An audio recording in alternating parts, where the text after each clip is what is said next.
Related videos دیکھنے کے لیے ہمارے اس چینل ڈاکٹر مولانا حکیم پیر شفیق الرحمان کو سبسکرائب کریں اور ساتھ میں لگے بیل آئیکن کو بھی پریس کر دیں تاکہ آپ ہماری آنے والی ویڈیو سے باخبر رہ سکیں۔ جی دوستوں کہ آج بیان کا خلاصہ یہ ہے کہ حمل کی حفاظت کے لیے ایک عمل بتا رہا ہوں۔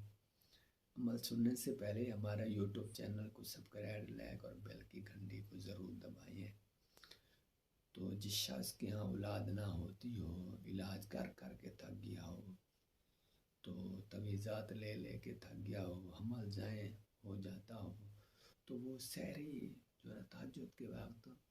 صبح کو تہجد کے وقت وہ 9 مرتبہ المبدی اوپر کر شہادت کی انگلی جو ہے بیوی کے پیٹ کے جو ہے گرد پھیر دیں، یوں پھیر دیں، انشاءاللہ حمل محفوظ رہے گا، اولاد کی نعمت دیکھیں گے۔ بہت مجرب اور ہمارے اکابرین کا مجرب جو ہے نا یہ کہ وظیفہ ہے، جن دوستوں کے جو ہے اولاد نہیں ہو رہی، حمل جو ہے ضائع ہو جاتی ہیں، یہ وظیفہ پڑھیں، انشاءاللہ اللہ پاک کرم سے یہ مسئلہ جو ہے نا ٹھیک ہو جائے گا اور وہ جو ہے صاحب اولاد ہو جائیں گے۔